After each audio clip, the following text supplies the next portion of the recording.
Hello and welcome to New Filmmakers Los Angeles in partnership with Movie Maker magazine.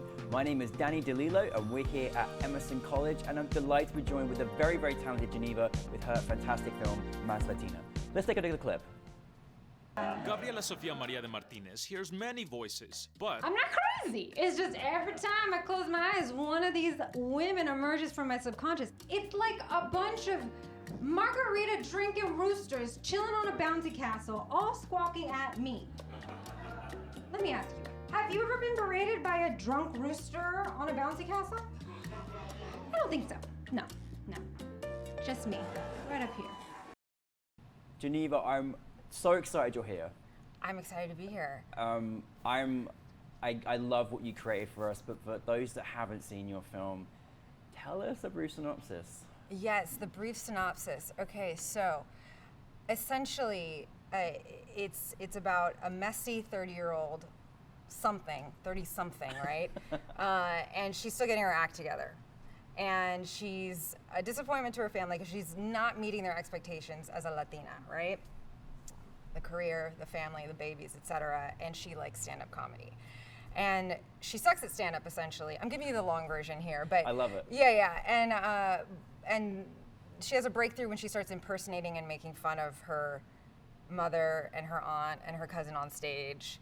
And the irony there is that by putting on this mask, a metaphoric mask, that she does find her confidence as a comedian, but it does open a can of worms for her because she is offending her family and using them as fodder for her humor, and they're not too pleased with that, although their reactions are mixed. So, you know, I'm hopefully setting up a world where we see a lot of different things play out, was the goal with Más Latina. So. It does, and I love this world, I love this family that you gave us, and there were so many times where I just did those kind of like, I had like a few ugly laughs that I wouldn't, want to be around because it was just so funny. It really, really was.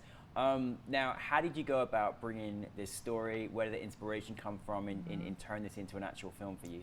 Yeah, so there was one day where in 2017, I made like this little YouTube sketch video or whatever, and it was called How to Be Más Latina, and I wore a wig, I put on heels, and I took out the trash, and I like cleaned the toilet, and I like, because I realized I had this idea of the sort of title of being Latina. You had to just like always be very feminine at all times, and that's fine. I like that. But I like having a choice. Yes. You choose to be feminine, present in that way, not feel like you have to at all times, like have nails done, hair done, all of that, and that's your power as a woman, is to be sexy, and so I was like, where did I get that idea from? And I was like, well, I think a lot of the women Latina women that we see in mainstream film or mainstream television or whatever, they are that. They are objectified, sexually objectified, and they, that's their power. And so I was like, wait a minute, I think there's something deeper here. This isn't just like a little throwaway sketch video, and so I just started writing. And I started coming up with other characters that were like a twist on a stereotype or a reversal on a stereotype, complete reversal. And so I was like, I started to fall in love with these characters too. And I was like, okay, this is not even sketch comedy at all now. This is a scripted world. And then I just sort of, I crowdfunded for it, and then I found a writing partner, Tim Young, who also co-directed with me, because I didn't go to film school, so I was like, how do I want to do this right, and so he was really wonderful in terms of bringing that structure, and just holding the project to this very professional standard, But, it was you created this such a funny character, and like how was it, like, because obviously you wrote it, co-directed it, starred in it as well, and then had this fantastic ensemble around you. How was that whole experience and process for you? It was super stressful. Was it? Yeah, I think I was like out of body for most of it. I tried to be as present as I could, but it was definitely a whirlwind. And I think, like, I look back at younger JJ, my husband calls me JJ, but and I did do everything. Like, I was a jock, but I was also a nerd, and I was an artist, and I would like on the quad where all the kids would hang out. I would go to different groups. I was never just like in one clique, you know, and so part of my challenge right now as a filmmaker, multi-hyphenate, is being like proving to people, yes, I can do all those things and I can do them all well. Yeah. So, but in what order I, you know, do them on a larger platform, like that's kind of like what I'm figuring out right now. But you could do everything. I think there's nothing you can't do. I mean, my goodness. And I love that you know, again, I think it's so important that you shared with like when you were young and being in different groups, and that's okay. You're allowed to do that. You're allowed to not be one-dimensional. And I think that's such an important factor about how you say Latina women have been portrayed on camera, and how that's kind of been wrong because, you know, no one is one-dimensional, and they need to change that too. So yeah. But how is it bringing the rest of your cast together? How was that experience? Yeah, that was a roller coaster. I mean, casting is challenging, especially on a low budget, because you know, you're asking actors to come on board with, you know, no pay essentially, just credits, etc. So your talent pool is smaller to choose from, and then you're on a super tight prep, you know, pre-production because you just don't have the funding. So, you know what I mean? So it was just sort of like run and gun. And there were some curveballs in that process, and one of them was casting the mom.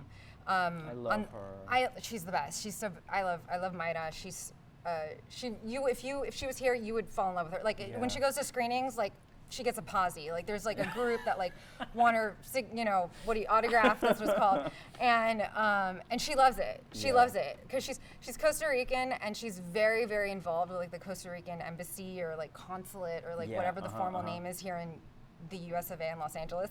And she goes to like the parades that they do, and like she'll like wave to people, and she's like she's friends with the Costa Rican like beauty queen or like something like that. And she's in it. She's in it. And so but her main passion is music. Like she likes writing songs, and she puts together these compilations. And for me it's really beautiful because I feel like she's still evolving and growing as a artist and whatnot, and she's has already had 3 kids, and she's like in her, I don't know how old she is exactly, but you know, 60s or something like that. And that's really inspiring, right? To just be like, you can always just, that's what you do as a human. You just keep growing, and like, there's no shelf life on your existence, you know, like, so, and then Andrea, who plays Tia Mayra, I had taken a class here in LA, and she was in it with me. And so I just fell in love with her. And so when I was writing, I had her in mind to play that person. And then I approached her, and she was like, of course I'll do it. And so she's just been like a really big champion of the project from the early days. And so I adore her, and I talk to her a lot, and It's so great. I mean, it's the whole. I mean, I love that, even just the moments of just like in the car with Gary. Oh my! Jesus, he loves this project. He just had this.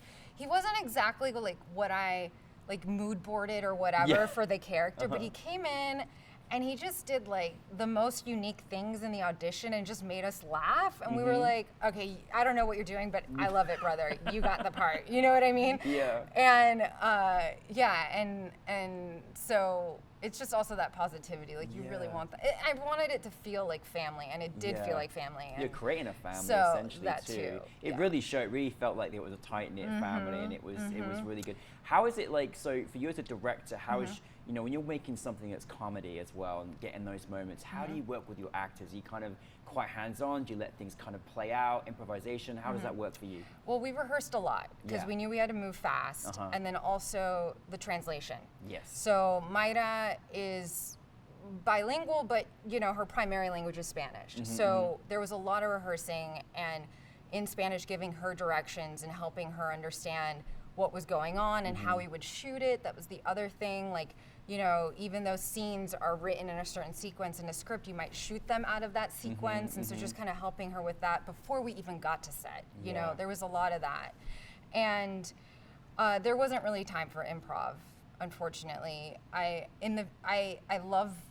want to give hope, fingers crossed, right? Like, I get to do this again, and I like the idea of always giving that that one take at the end, like do whatever you want, or like if you have an idea, or and certainly there were lines where it was written a certain way, and like Mayra was like, oh, I wouldn't say it quite like that, and we would change it, little things like that. But so that really helped, so that by the time we were on set, we were already in a groove.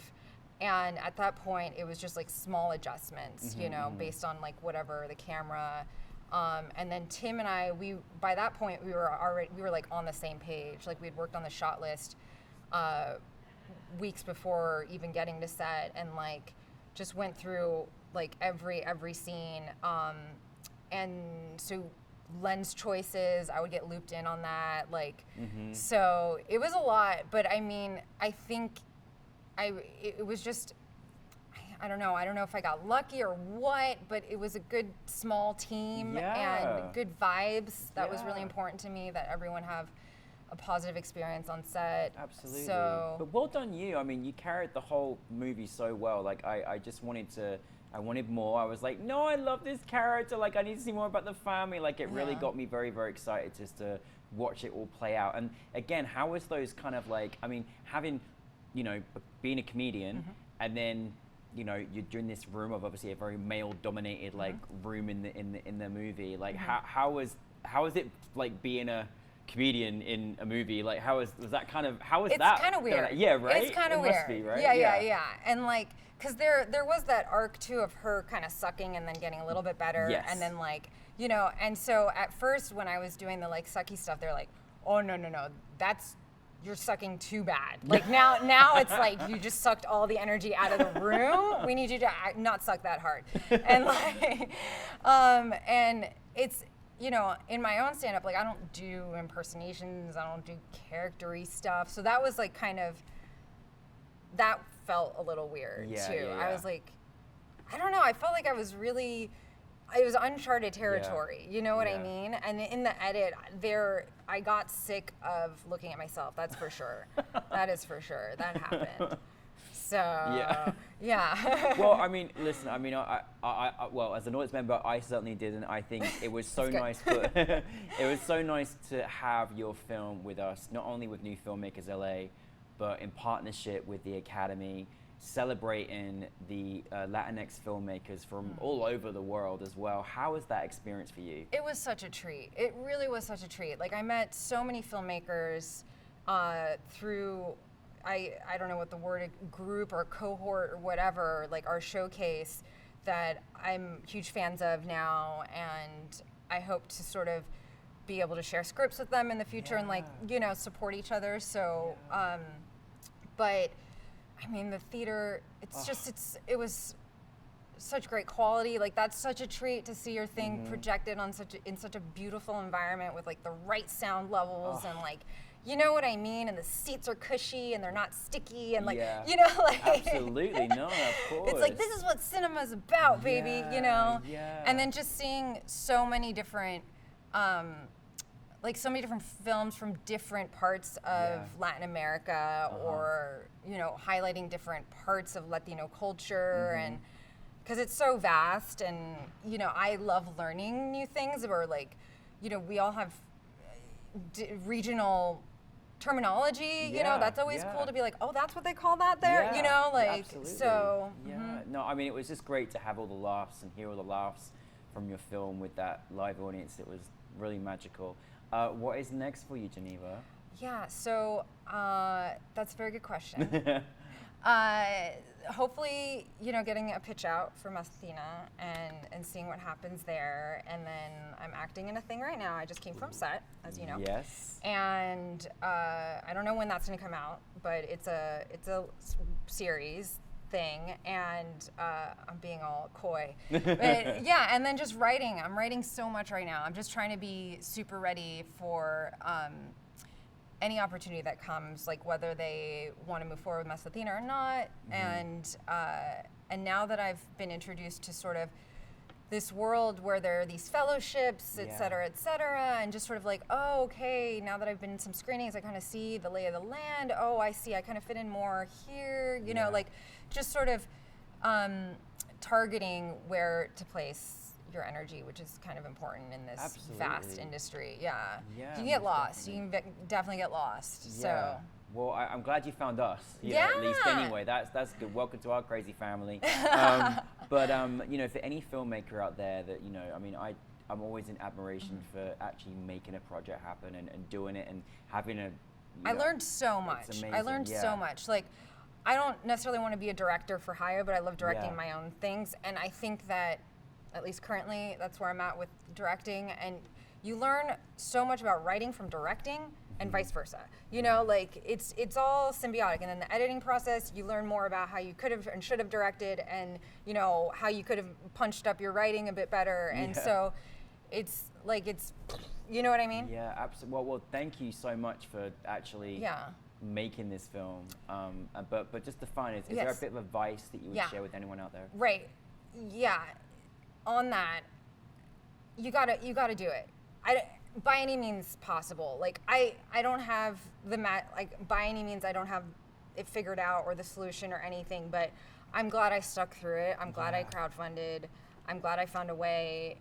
There were definitely times where I was like, am I doing the right thing? You know, like this is so much more work than I thought. Like I knew this was gonna be hard work, but like, wow, this is like years of my life, you know? Yeah, absolutely. And so on that tip, it's sort of like if you're gonna make something, don't just make anything. You know, you gotta be really connected to it and passionate about it because you're gonna carry it through for a number of years. Yeah.